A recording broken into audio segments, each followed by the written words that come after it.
The iris slammed shut with its familiar metallic clang, a sound that had become as routine as morning briefings in the bowels of Cheyenne Mountain. Sergeant Harriman stood at his console, coffee in hand, watching the gate room cameras with the kind of detached professionalism that came from years of monitoring incoming wormholes. Unscheduled activations were never truly routine, no matter how many times the alarm had screamed through the corridors. The chevrons had locked without warning. No known gate address triggering the sequence. No MALP signal. No GDO code waiting to be received. Just raw, impossible energy flooding the gate room in a pattern that Carter had never seen before. Then the kawoosh erupted. But this time, it wasn't the familiar blue shimmer of an established wormhole. The event horizon flickered with something else entirely. Something that pulsed with a deep, arterial green that bled through the blue like light through stained glass. The iris held. Every weapon in the room trained on the shimmering surface. Marines braced. Hammond's voice crackled over the intercom from the control room above, calm and commanding as always. "What in the world is happening down there?" Nobody had an answer. The green light intensified, swirling and coalescing into a shape, a silhouette that resolved itself mid-step as it cleared the event horizon.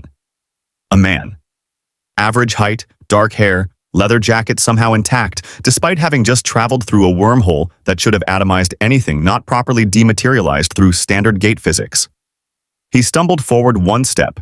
He caught his balance with the kind of practiced ease that suggested he was used to landing in places he hadn't planned to be, and immediately looked up at the armed Marines surrounding him with an expression that was equal parts assessment and amusement. On his right hand, a ring glowed with fading emerald light. Around his chest, something hummed. Not loudly, not threateningly, but the energy sensors in the gate room spiked in ways that made Carter, watching from the control room, lean forward in her chair and mutter a single word under her breath. "Interesting." The man raised both hands slowly, palms out. No weapon visible, no immediate threat. But the readings were screaming. Two distinct power signatures, one mechanical and clean, one that the instruments couldn't even properly categorize. Hammond had already picked up the phone. "Stand down on the iris. Do not fire unless fired upon. Get SG-1 to the briefing room, and somebody get me Dr. Fraser, now." The stranger lowered his hands by a fraction, tilted his head at the dozen P-90s still leveled at his chest, and cracked a grin that had no business being as disarming as it was. "So, this where I file a complaint about the interdimensional transit system? Because I have notes. If you want to see more characters enter different universes, hit that subscribe button and drop the name of a character and the universe you'd want to see them in down in the comments below." Indeed, the gate shut down behind him with its familiar mechanical grind, chevrons disengaging one by one. The green light on his hand flickered once and dimmed to a low, steady pulse, like a heartbeat settling after exertion. The Marines held position, while the gate room stayed locked down, and somewhere in the mountain, alarms were still ringing. Tony Stark had arrived. He just didn't know yet how much that was going to cost him. General George Hammond had seen a lot of strange things come through that Stargate in the years since the program had gone operational. He'd watched an enemy fleet reduced to ash by an Asgard capital ship. He'd read reports of a man ascending into pure energy and coming back. He'd authorized missions to worlds where the air itself was toxic and the locals worshipped machines older than human civilization.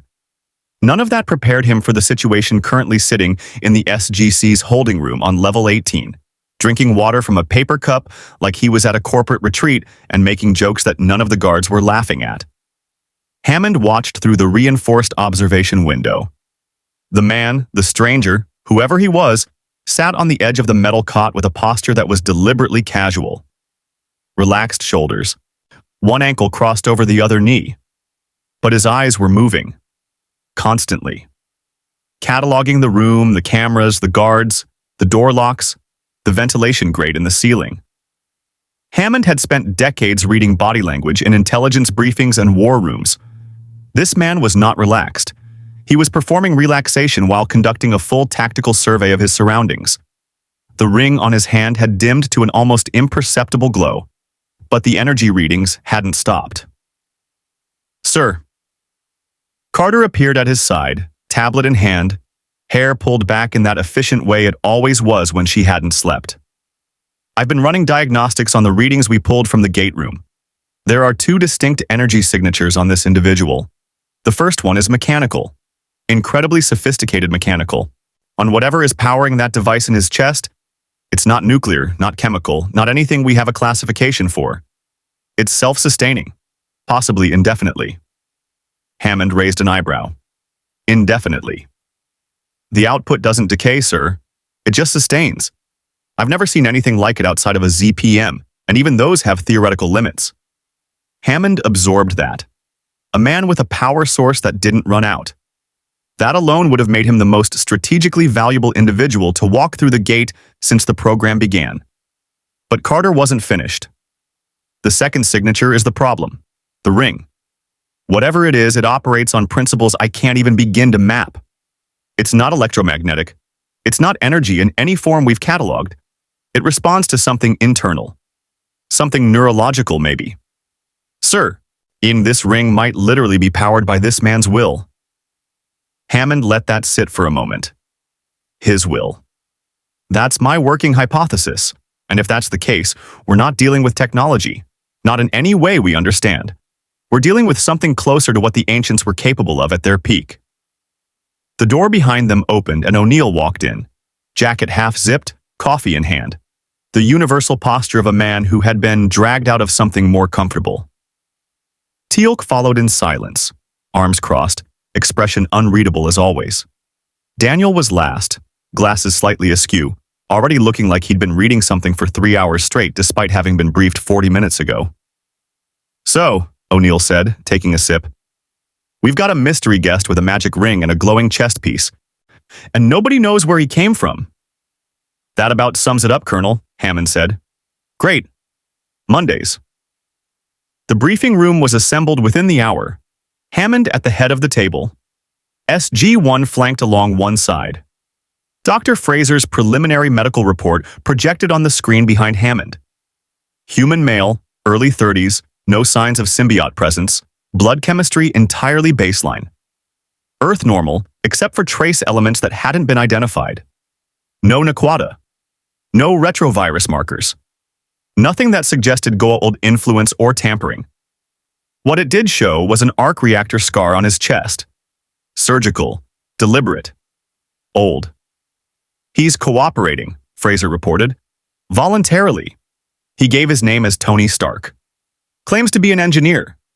Says he doesn't fully understand how he ended up here. But he's been asking remarkably intelligent questions about our gate technology. Remarkably specific questions. Daniel leaned forward. How specific? He asked about the chevron encoding system, by name. He asked whether the seventh symbol was a fixed point of origin or a variable. He asked if the DHD crystal interface used a crystalline matrix or a solid-state processor.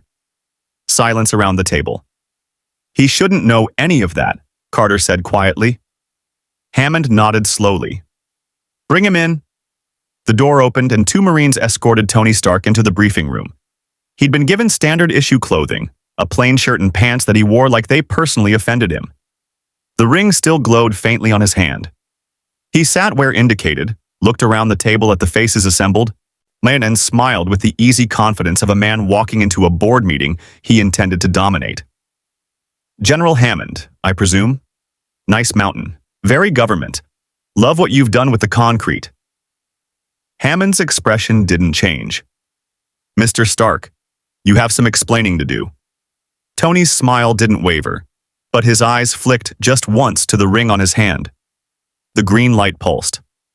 Yeah, he said. I was afraid you'd say that.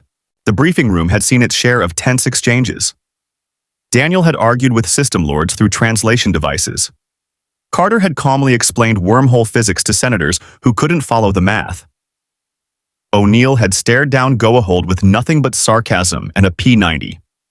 But the back and forth between Samantha Carter and Tony Stark was something the team hadn't quite experienced before. A collision of two razor-sharp minds operating at frequencies that left everyone else in the room feeling like they were watching a tennis match played at light speed. It started with the ring. Carter had spent the better part of 2 hours in the infirmary running non-invasive scans, while Stark sat on the examination table and answered questions with the kind of selective honesty that Hammond had flagged immediately. He volunteered technical details freely, enthusiastically even, correcting Carter's initial assumptions about his arc reactor with the barely concealed delight of someone who enjoyed being the smartest person in the room. But the moment the questions turned to the ring, something shifted. Not evasion exactly, more like a man choosing his words with care for the first time. "It's not mine," he said simply, turning his hand over so the ring caught the infirmary's fluorescent light. The green glow pulsed in rhythm with something Carter's instruments could detect but not identify. "I mean, it is mine now. It chose me. That's how it works. But it's not something I built, and it's not something I can just explain away with a schematic." "Try?" Carter said. So he did. The explanation took 40 minutes and involved Tony commandeering the whiteboard in the briefing room, covering it in diagrams and equations that were half engineering notation and half something Carter had never seen before. O'Neill sat in the back with his arms crossed, watching the board fill up with the expression of a man who had long since stopped trying to follow Carter's technical lectures and had simply learned to trust that she would tell him when the important part arrived. "The ring draws on willpower," Stark said, tapping the board with the marker. "Specifically, the willpower of the wearer. It translates intent into physical construct, hard light, solid, manipulable. The limitation isn't imagination, it's resolve. The stronger the will behind the construct, the more stable and powerful it becomes." "And the energy source?" Carter asked, leaning against the table with her arms crossed, matching his posture without realizing it. "That's where it gets complicated. In my universe, it connects to something called the central power battery on a planet called OA, effectively infinite energy, as long as the connection holds. But..."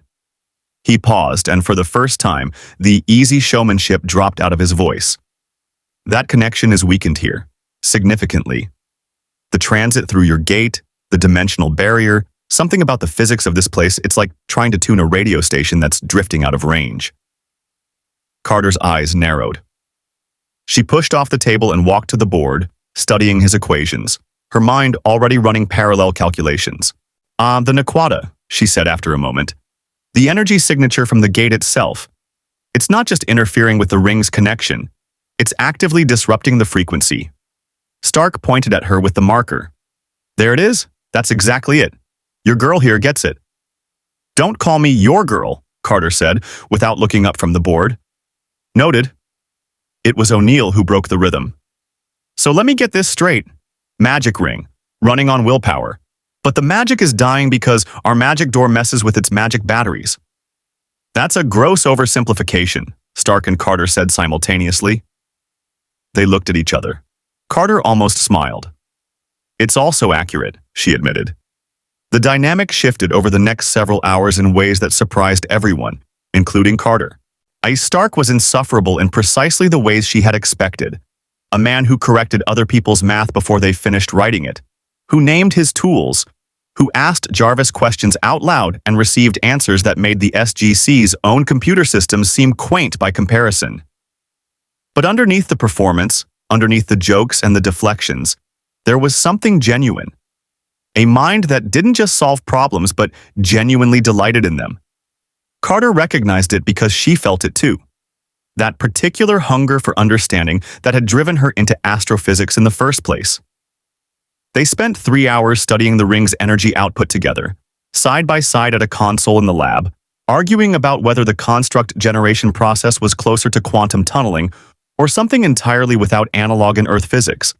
Carter found herself laughing at one point, genuinely laughing, at something Stark said about the theoretical implications, and she caught O'Neill watching from the doorway with an expression that was equal parts amusement and mild concern. "He's good," O'Neill said later when Carter was writing up her preliminary report. It wasn't a question. "He's brilliant," Carter corrected, "and that's exactly what worries me." The concern wasn't about Stark himself. It was about what his presence meant. A man with an indefinitely sustaining power source and a weapon that operated on principles that defied every framework Earth scientists had built over the past 7 years of gate operations. The kind of technological leap that made governments nervous. That made the NID hungry. That made system lords pay attention.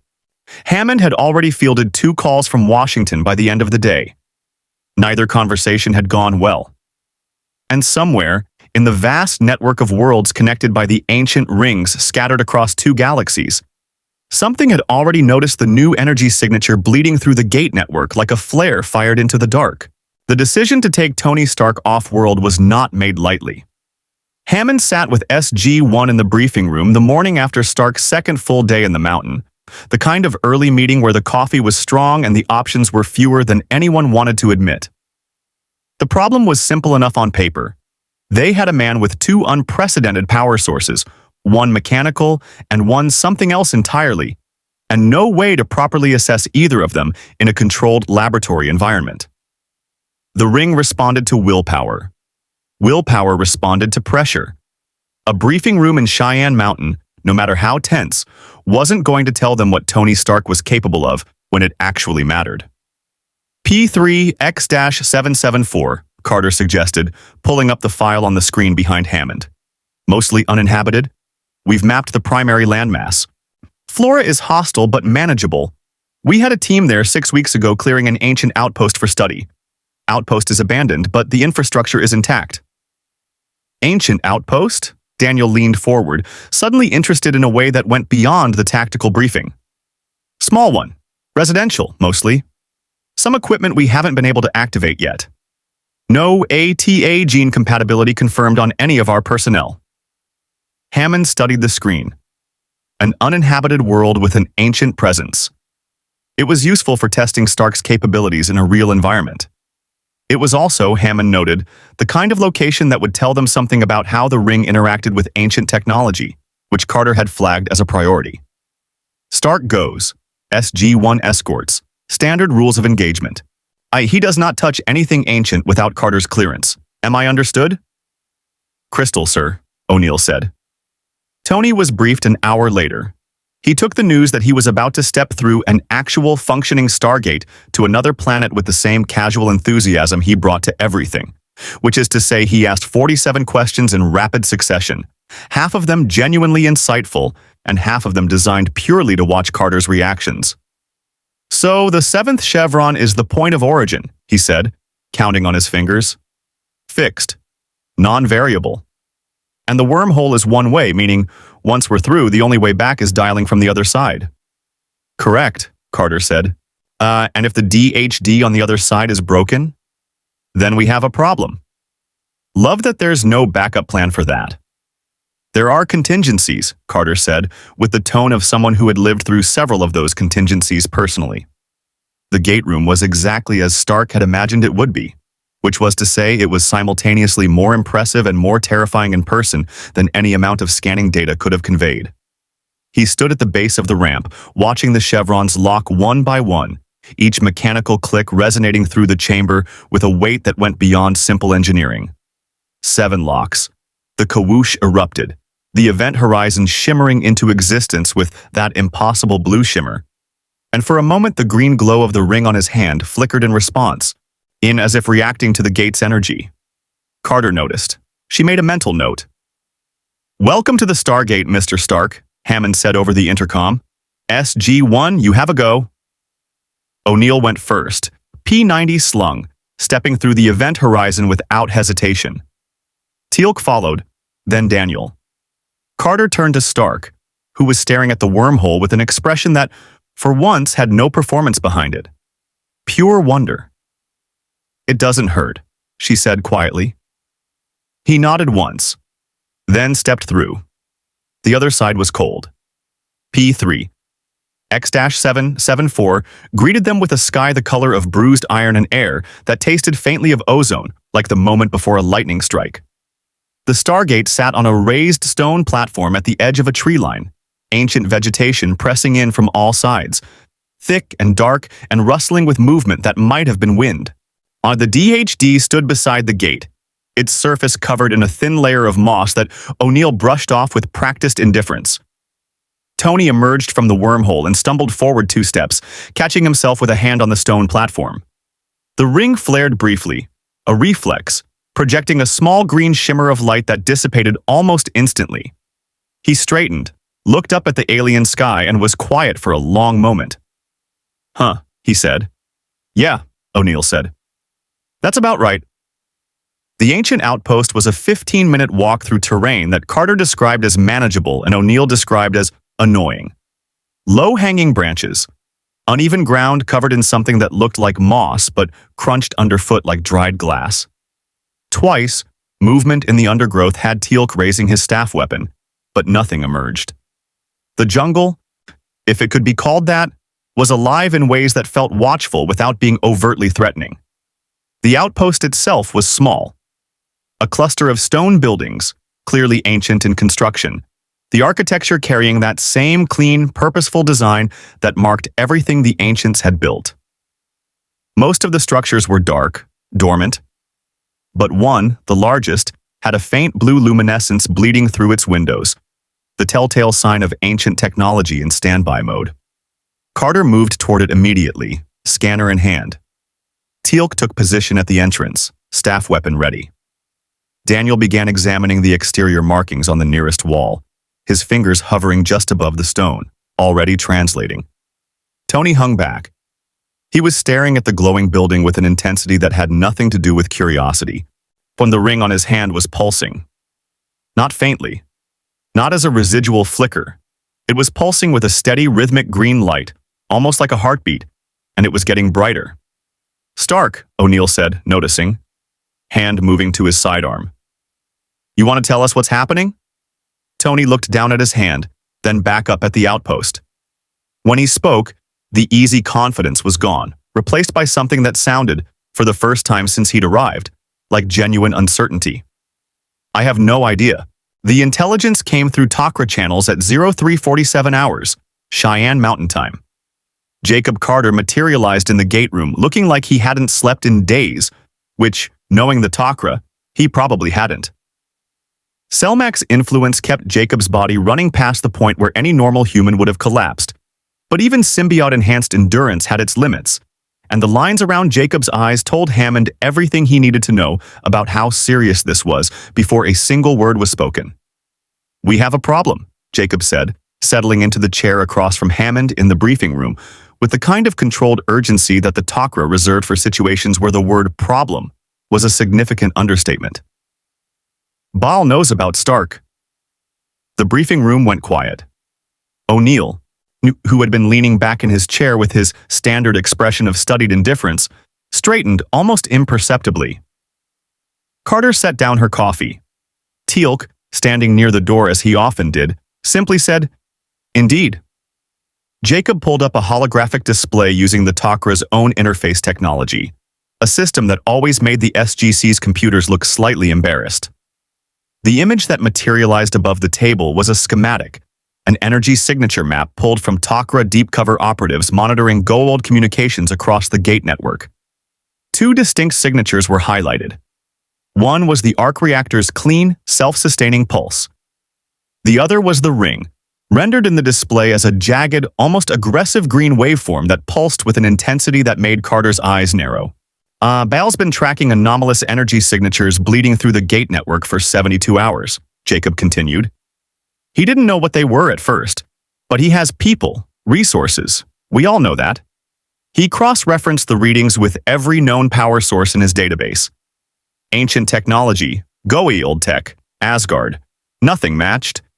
Which, for a system lord with Baal's resources, is essentially an invitation. "He wants it," O'Neill said. Not a question. He wants both of them, the ring and the reactor. Separately or together doesn't matter.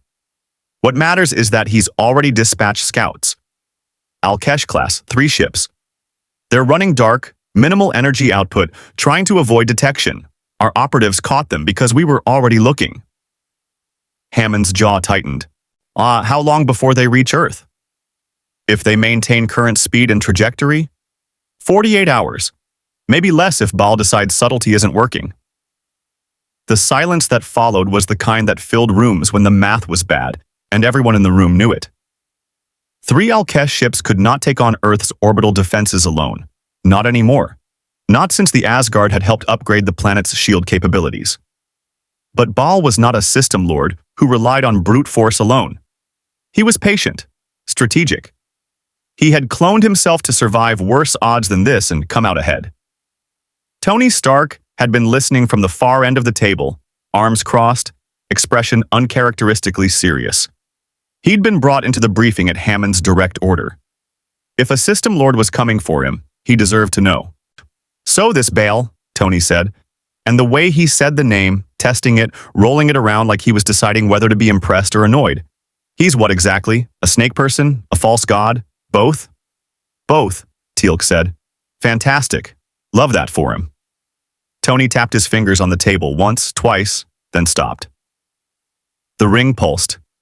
"How bad is he? Scale of 1 to, we're all dead. Give me a number." 7, O'Neill said.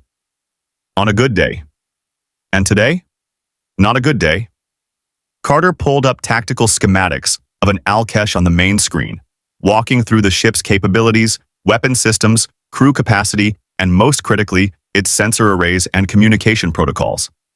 Tony listened with the focused intensity of a man who processed technical information the way other people breathed, absorbing it, filing it. "I'm already beginning to find the cracks."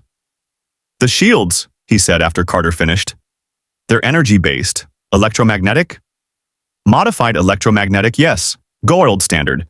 They can absorb and redistribute incoming energy to a significant degree." Tony held up his right hand. The ring glowed. "What about energy that doesn't fit their absorption matrix?" Carter paused. The question was intelligent. More than intelligent. It suggested Tony was already thinking about the ring's construct-based energy output as a weapon, and thinking about it in a way that accounted for how Goa'uld shield technology actually worked. "That," Carter said slowly, "is actually a very good question." The next 6 hours were spent in the SGC lab, Tony and Carter working side by side again, but this time the dynamic had shifted. While the playful sparring was still there, buried underneath the surface, but the urgency of the situation had stripped away most of the performance. They were solving a problem together, a real one, with a clock ticking, and both of them knew it. The ring's construct energy didn't fit neatly into any electromagnetic classification. That was the problem that had plagued Carter's analysis since the moment Stark had arrived. But it was also, potentially, the solution. Goa'uld shields were designed to absorb and redistribute known energy types. Staff weapons, symbiote-generated energy, even Naquata-based explosives.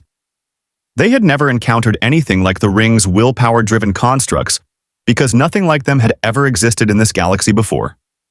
"It's a blind spot," Tony said. "I'm staring at the energy comparison charts spread across 2 screens. Their shields literally can't account for it because they've never had to." "In theory," Carter said carefully, "we'd need to test it." "In theory," Tony looked at her, then at the ring, then back at Carter. "So when do we test it?" Hammond authorized the test within the hour. A controlled simulation using Carter's modified sensor array to model Alkesh shield response to ring-generated constructs at varying power levels. The results were exactly what Tony had predicted, and exactly what Carter had hoped. The ring's energy output penetrated the simulated shield at full efficiency. No absorption, no redistribution. The constructs hit like they were fired into empty space. "Well," O'Neill said, watching the simulation results scroll across the screen. "That's new."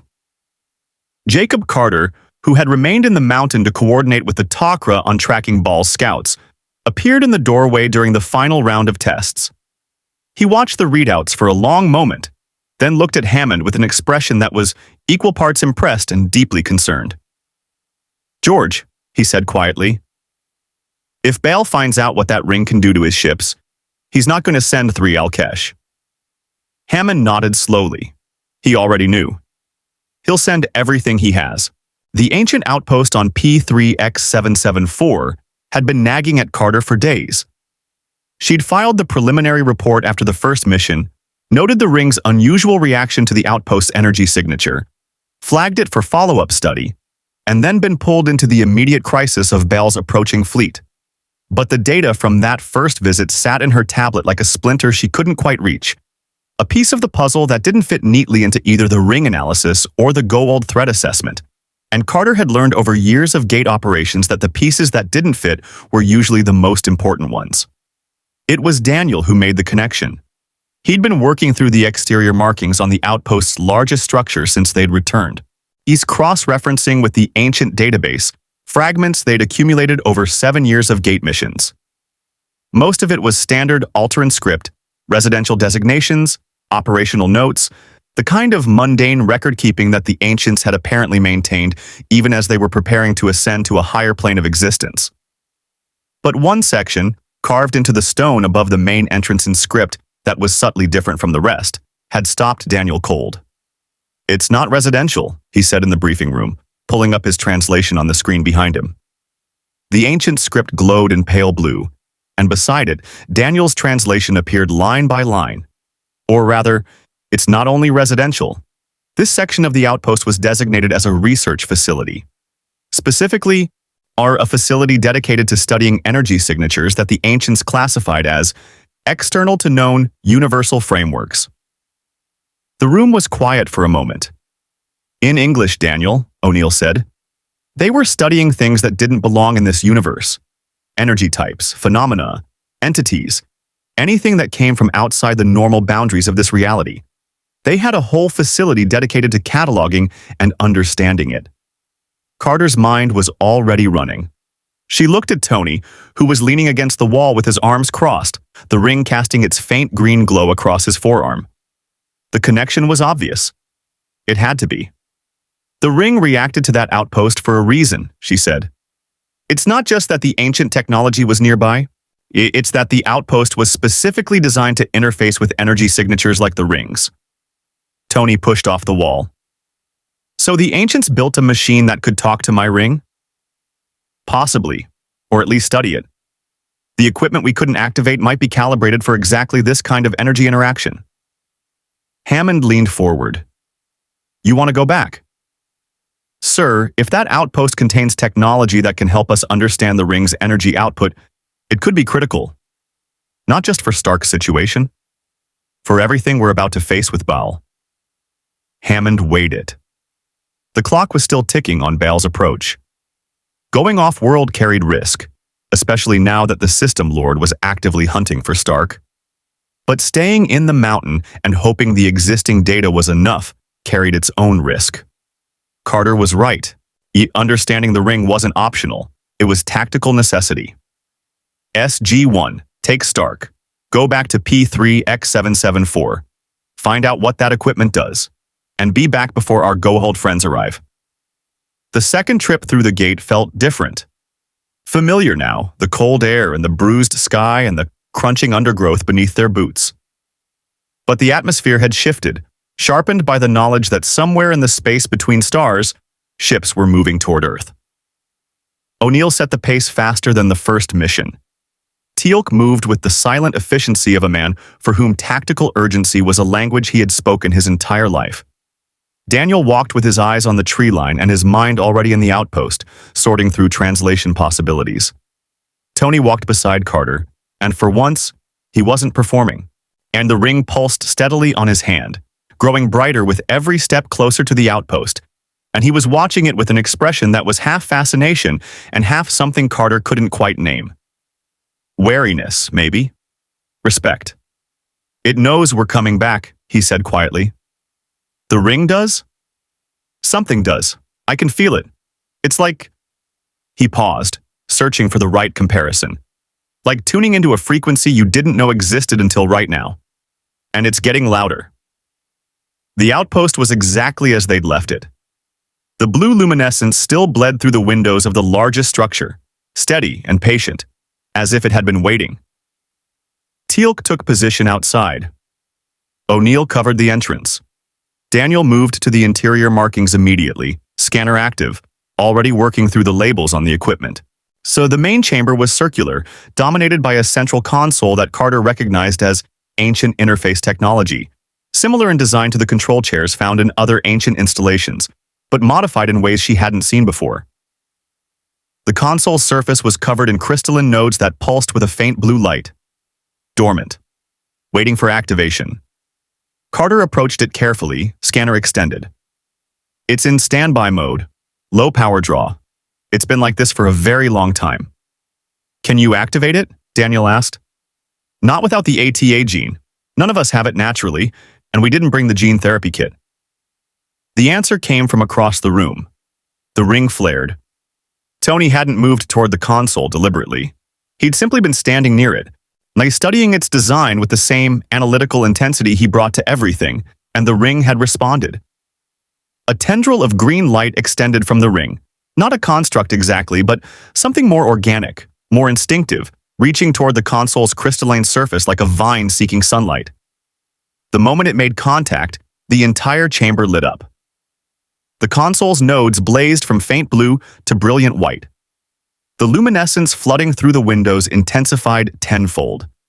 And from the console's surface, a holographic display materialized in the air above it, rendered not in the standard blue of ancient technology, but in a shimmering blend of blue and green, the two energy signatures merging, interfacing, communicating in a language that Carter's instruments were desperately trying to record. Tony stared at his hand.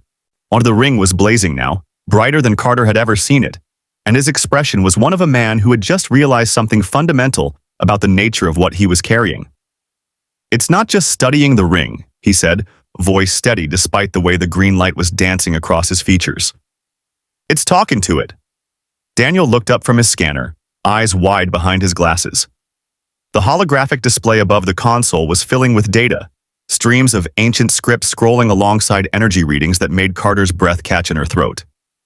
Jack, Daniel said quietly, not looking away from the display, you're going to want to see this.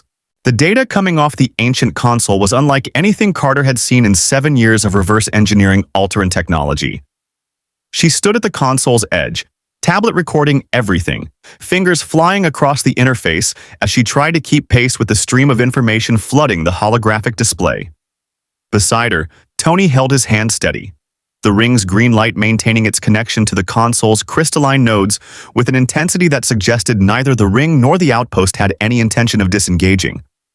The merged display, blue and green intertwined, rotated slowly above them like a living thing, and the data it contained was rewriting everything Carter thought she understood about the relationship between ancient technology and external energy sources. It's a resonance map, she said, or half to herself, half to the room.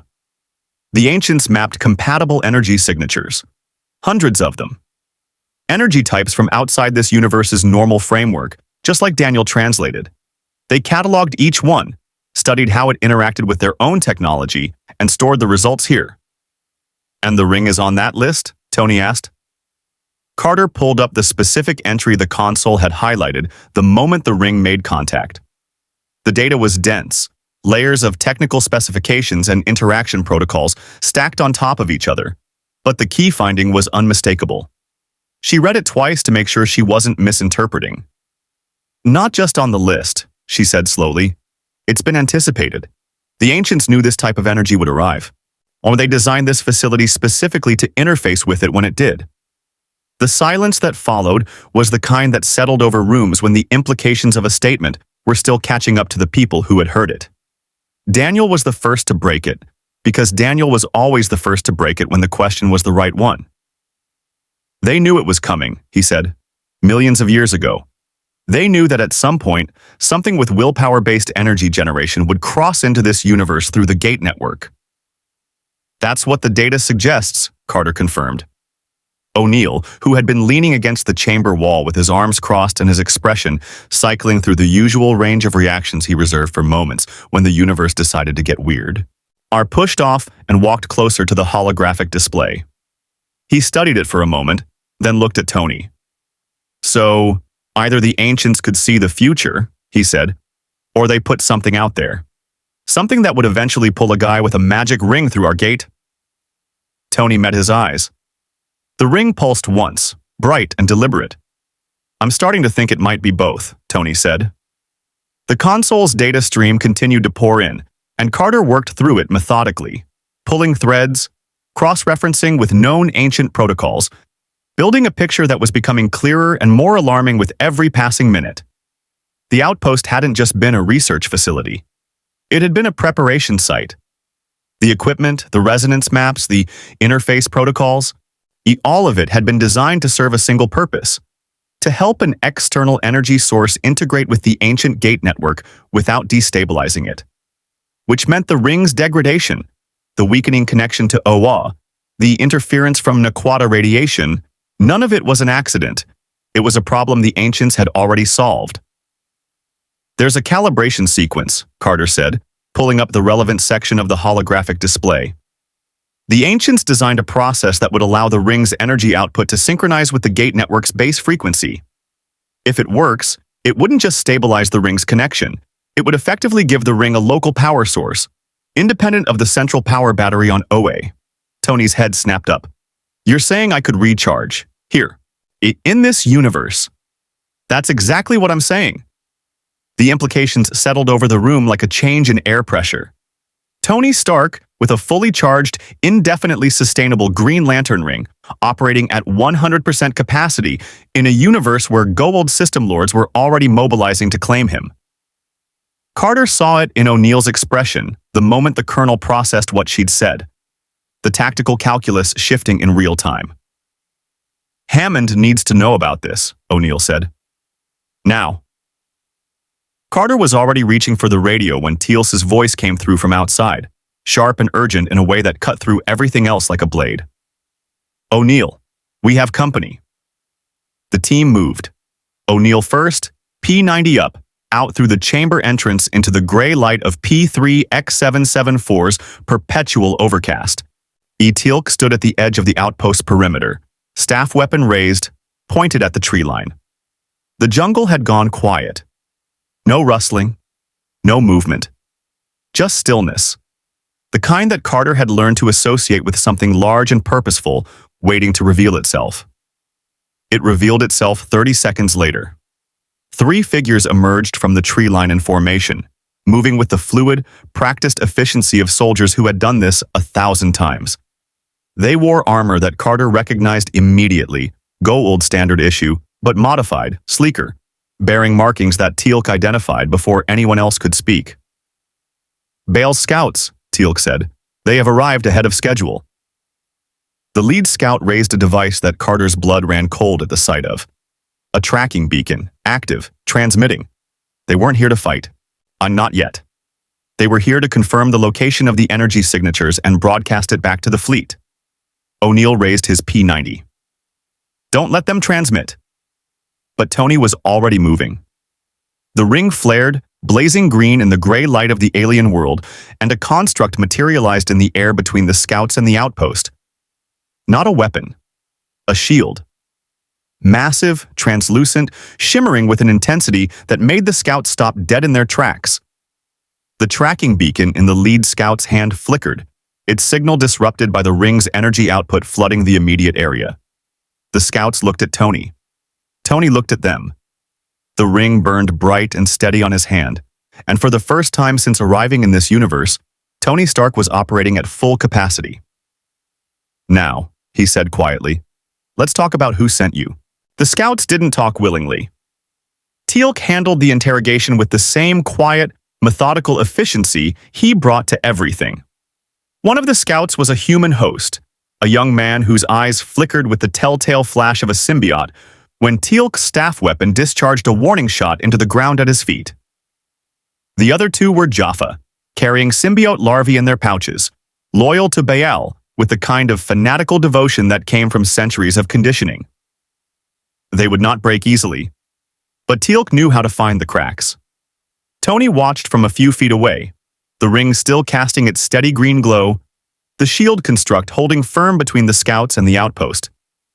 He'd maintained it without apparent effort for the better part of 20 minutes now, and Carter, who had been quietly monitoring his energy output on her scanner, noted that the drain was minimal. Whatever the ring was drawing on, it was holding. But they were still on a planet with no confirmed recharge capability, and every construct Tony generated was pulling from a reserve that had a finite bottom. The lead scout, the one with the tracking beacon, broke first. Not because of physical pressure, because Teal'c asked the right question. "How many ships does Baal have in orbit?" The scout's jaw tightened. Teal'c waited. The silence stretched. 5, the scout said finally. Hatak class. 2 Alkesh support vessels. O'Neill's expression didn't change, but Carter saw his hand tighten fractionally on his P-90. 5 Hatak motherships was not a force designed for subtlety. That was an invasion force. Lord Baal wasn't coming to negotiate or to steal quietly. He was coming to take, and he was coming with enough firepower to make sure nothing got in the way. The fleet was repositioned 2 hours ago, the scout continued, the words coming faster now. The dam broken. Baal received intelligence that the energy signatures were moving. Off-world. He redirected the fleet to intercept. Intercept where? Carter asked sharply. The scout looked at her, then at Tony, then back at Carter. Here. The word landed like a stone in still water. Carter's mind was already calculating. If Baal knew they were on P3X774, if he had repositioned a full strike fleet to this address, then the gate was compromised. Dialing home would broadcast their location the moment the wormhole established. And if Baal had ships in the system, they could detect the gate activation and respond before SG-1 even made it through the event horizon. We're boxed in, O'Neill said, reaching the same conclusion 3 seconds behind Carter and stating it with the blunt clarity that was his particular gift. Not necessarily. Tony turned from the scouts, the ring pulsing as his focus shifted. He looked at Carter. The calibration sequence, the one the ancients designed. How long does it take? Carter hesitated. She'd been running the numbers in her head since they'd left the console, estimating the process duration based on the ancient protocols, but the variables were uncertain. The ring's current charge, the outpost's power capacity, the synchronization requirements. 20 minutes, she said. If everything works exactly as the ancients designed it, which, given that this technology is millions of years old and has never been tested, is not a guarantee. 20 minutes, Tony repeated. He looked at O'Neill. Can you hold this position for 20 minutes? O'Neill assessed the situation with the practiced eye of a man who had held worse positions with less. The outpost was defensible. Limited approaches through the jungle. Teal'c's tactical instincts were worth a platoon. Daniel could help with the ancient interface. And Tony's constructs, shield and otherwise, represented a firepower advantage that no Goa old scout force had ever encountered. We can hold, O'Neill said. Then, quieter. But if those ships deploy ground troops, 20 minutes is going to feel like 20 hours. They moved fast. Carter and Daniel back into the chamber, working the console, initiating the calibration sequence with Tony's ring as the interface point. The holographic display above the console shifted, the merged blue and green light reorganizing itself into a focused pattern that pulsed in rhythm with the ring. Tony held his hand against the crystalline nodes, eyes closed, jaw set, the expression of a man channeling everything he had into a single sustained act of will. O'Neill and Teal'c took positions outside. The jungle had gone quiet again. The scouts were bound and gagged, secured against the outpost wall where they couldn't interfere. The tracking beacon had been destroyed, but the damage was done. Baal knew where they were. The first wave hit at minute 7. Jaffa, 40 of them, moving through the tree line in disciplined formation, staff weapons raised. They came fast and coordinated. See the kind of assault that was designed to overwhelm before the defenders could organize. O'Neill opened fire with his P-90, the familiar staccato burst cutting through the alien jungle's silence. Teal'c fired his staff weapon in measured, devastating bursts, each shot finding its target with the precision of a warrior who had been fighting since before O'Neill was born.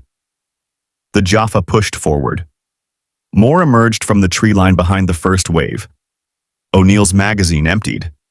He slammed another in without breaking rhythm, the motion as automatic as breathing. Inside the chamber, Carter watched the calibration sequence progress on the holographic display. 40%. The crystalline nodes were blazing now, ancient technology and ring energy feeding each other in a feedback loop that the ancients had designed millennia ago for exactly this purpose. Tony's face was pale, sweat beading at his temples, the ring blazing so bright that the green light cast sharp shadows across the chamber walls. 60%, Carter said. Tony, you need to hold. Working on it, he said through clenched teeth. Outside, the battle intensified.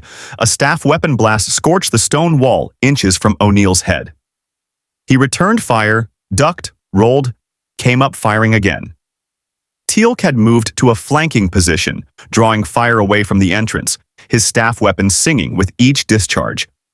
The Jaffa were well-trained and numerous, but they were fighting two of the most experienced warriors the Gate program had ever produced, and the terrain favored the defenders. Then, the Alkesh opened fire from orbit. The energy blast hit the jungle 50 meters from the outpost, detonating in a column of fire and light that shook the ground beneath their feet. Trees disintegrated. The shockwave rolled across the outpost like a physical force, cracking stone, sending debris flying. O'Neill threw himself flat. Teal'c didn't move, but his eyes tracked upward, toward the sky, toward the ship that had just announced its presence with devastating clarity. Inside, the holographic display flickered. 80%. Carter gripped the console edge, knuckles white. 90%, she said. Almost there. Tony opened his eyes. The ring was blazing, a pillar of green light that filled the chamber, and his expression was no longer one of strain. It was focused, absolute, in the expression of a man whose will had found its anchor point. "Tell me when," he said. "Now," Carter said. "Now, Tony, now." The calibration sequence completed with a sound that wasn't quite a sound. It was more like a shift, a fundamental realignment of energy that Carter felt in her teeth and Tony felt in every cell of his body simultaneously. The holographic display above the console flared white, then green, then settled into a steady, brilliant emerald that filled the chamber with light so pure it seemed to have no source. The ring on Tony's hand blazed, and for one suspended moment, everything was still. Then Tony Stark opened his eyes, and the world changed. The construct shield outside the outpost didn't just hold. It expanded, erupting outward in a wave of green energy that swept across the battlefield like a tide, enveloping the Jaffa in a cocoon of hard light that stopped them mid-stride. Not destroying them, containing them. Every single one, frozen in place, weapons raised but utterly unable to move, caught in a lattice of willpower-generated force that hummed with an intensity that made the air vibrate. O'Neill, flat on the ground where the Alkesh blast had driven him, looked up at the sudden silence. 40-plus Jaffa, suspended in midair, wrapped in green light like insects in amber. He blinked, looked at Tony, who had emerged from the outpost chamber with his hand raised, the ring casting its light across the battlefield like a beacon. "Okay," O'Neill said, getting to his feet and brushing dirt off his jacket with the kind of deliberate casualness he reserved for moments when the universe had just done something profoundly impossible. "That's new." Tony didn't respond. His focus was elsewhere, upward, toward the Alkesh hanging in the gray sky above P3X774, its weapon systems already recalibrating for a second orbital strike. He could feel the ship now, feel its energy signature the way you could feel the sun on your skin, a massive presence that the ring was cataloging, analyzing, mapping in real time. The calibration had done more than stabilize the ring's power source. It had connected the ring to the ancient gate network itself, a conduit of energy that the ancients had designed millions of years ago, and through that connection, the ring was feeding. Drawing power not from Oa, not from Tony's willpower alone, but from the vast, ancient infrastructure of the Stargate network itself. The central power battery was gone, impossibly distant, irrelevant now. The ring had found a new home. Tony raised his hand. The construct that materialized was not a shield. It was a spear. 50 feet long, razor-sharp, blazing green, hovering in the air above the battlefield with a presence that made every sensor Carter had running scream with data. It hung there for exactly 1 second. Then Tony's will pushed it forward, and it crossed the distance between the surface and the Alkesh in the time it took O'Neill to draw a breath. The impact was catastrophic. The Alkesh's shields, designed to absorb and redistribute known energy types, did exactly nothing. The construct spear hit the ship's hull at full velocity and punched through it like a needle through paper, detonating on the inside with an explosion of green and white light that tore the vessel apart from within.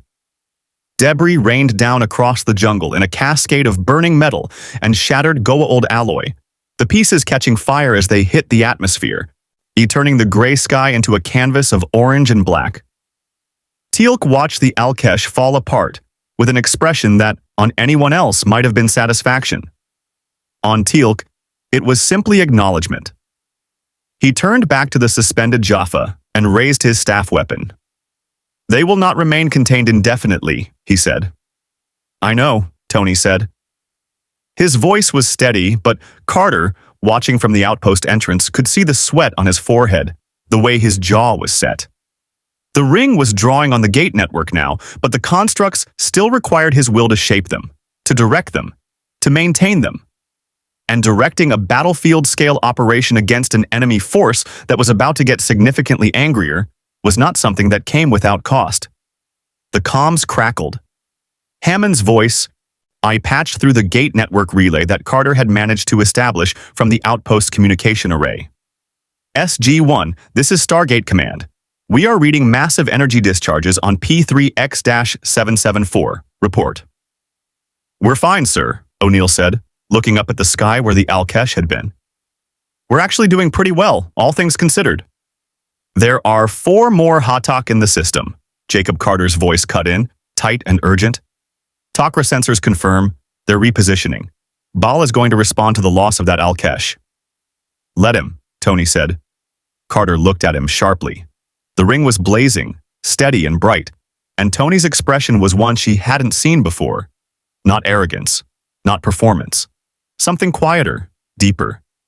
The expression of a man who had found the place where his will and his power aligned, and understood, for the first time, exactly what he was capable of.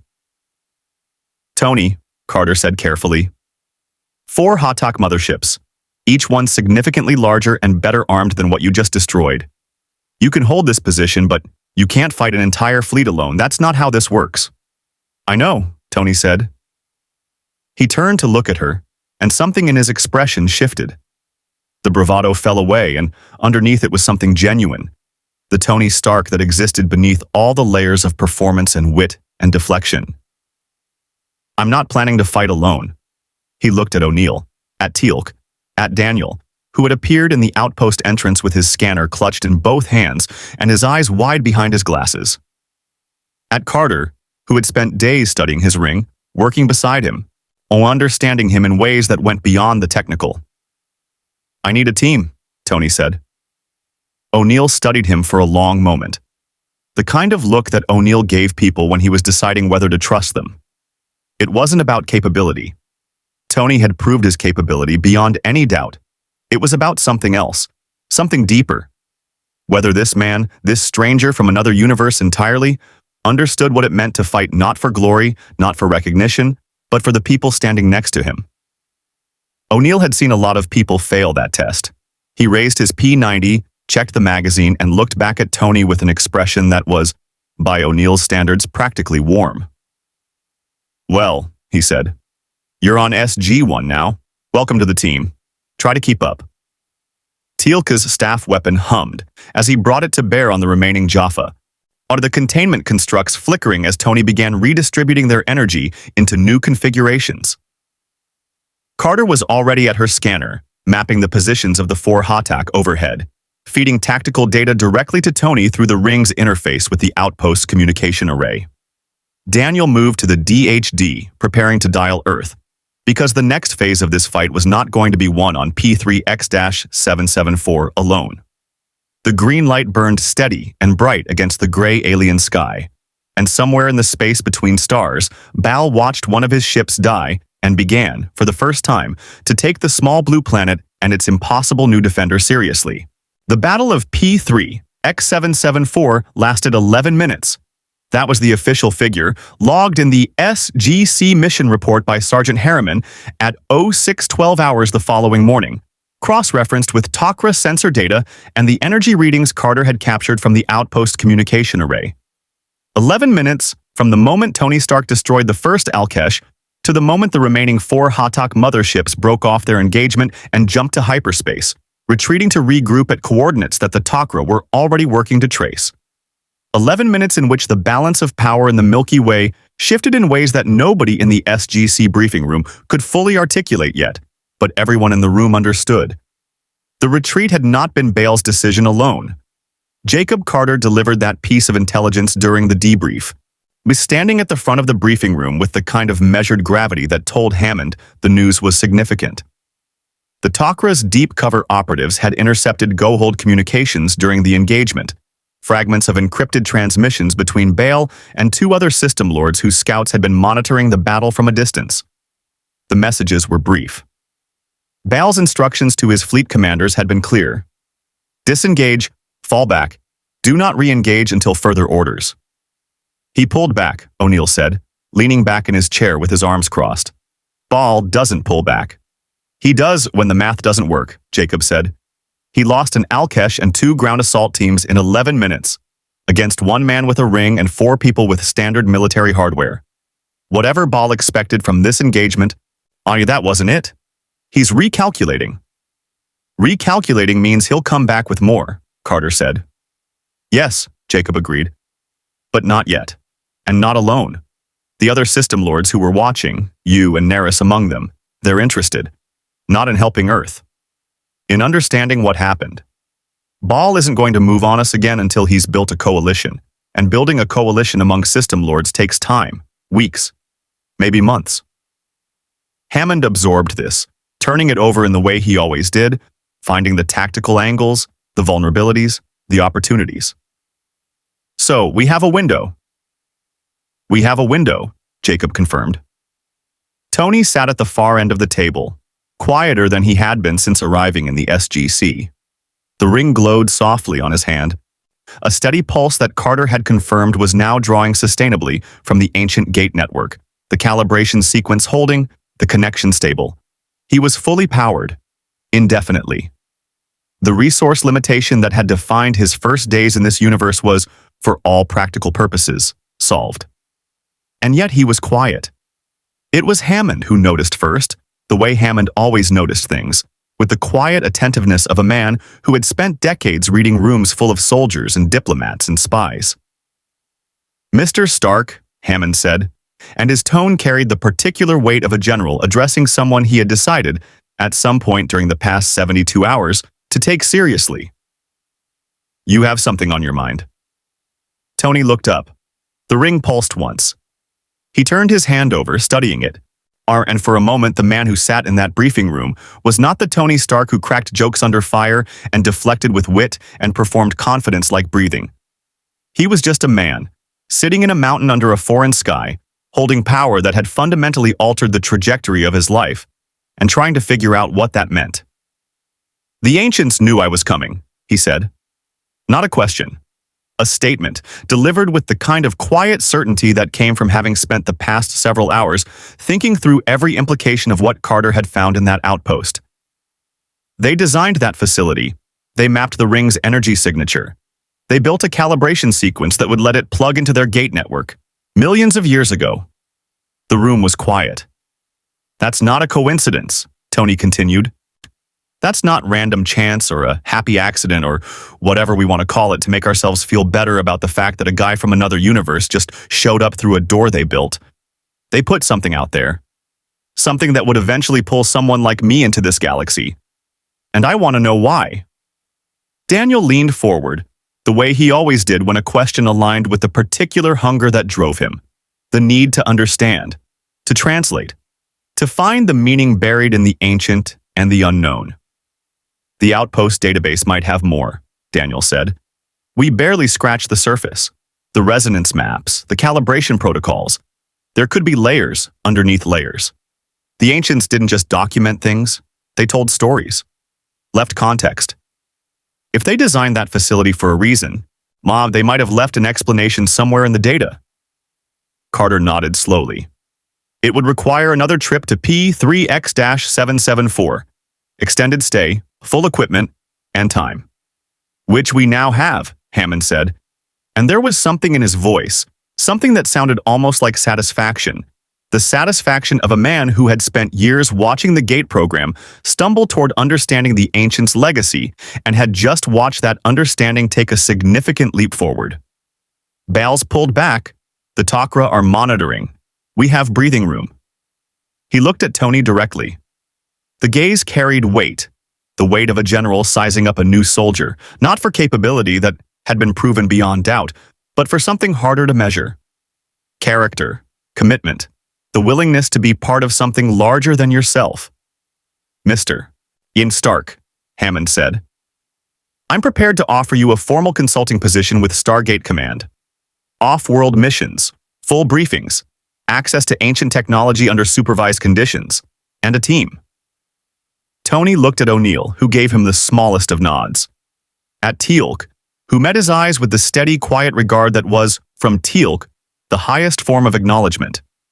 At Carter, who was watching him with an expression that was equal parts professional respect and something warmer, something that had developed over days of working side by side in laboratories and briefing rooms and alien outposts. At Daniel, who was already half lost in thought about the ancient database and the questions it might answer. Tony looked down at the ring. The green light pulsed, steady and sure. He connected now to a network that spanned 2 galaxies, an inheritance from beings who had ascended to a higher plane of existence and left behind a universe full of doors. "Yeah," he said. And for once there was no performance in his voice, no deflection, just a man making a choice. "Yeah, I'm in." Hammond nodded once, the way Hammond did when something had been decided and the next mission was already taking shape. Carter was already pulling up star charts on her tablet. Daniel was muttering about translation protocols. O'Neill was reaching for his coffee. The gate network hummed beneath them, ancient and vast and full of worlds yet to be explored. And somewhere in the depths of the ancient outpost on P3X774, in layers of data that no one had touched in millennia, a message waited. Patient, deliberate, left by beings who had looked across the boundaries of reality itself and seen something worth preparing for. Tony Stark had only begun to find it. The SGC's mission files would eventually record Tony Stark's arrival as one of the most consequential unscheduled gate activations in program history. Not because of the battle with Baal's fleet, though that engagement would be studied in tactical briefings for years to come. Not because of the ring, though Carter's research into its connection with the ancient gate network would reshape Earth's understanding of energy physics entirely. It was consequential because of what it proved, that the ancients had planned for more than anyone at Stargate Command had imagined. That the gate network was not just a tool of exploration but something deeper, something designed with intention, armed with foresight, with a purpose that even millions of years of ascension had not erased. Tony Stark had come to this universe carrying 2 forms of power. He would leave P3X-774 carrying a third. The knowledge that his presence here was not accidental, that somewhere in the vast architecture of ancient design, a door had been opened specifically for him. The questions that raised were enormous. The answers waited in databases that hadn't been touched since before human civilization existed. And the gate was still there, still spinning, still connecting worlds. More doors to open, more stories to tell. Indeed,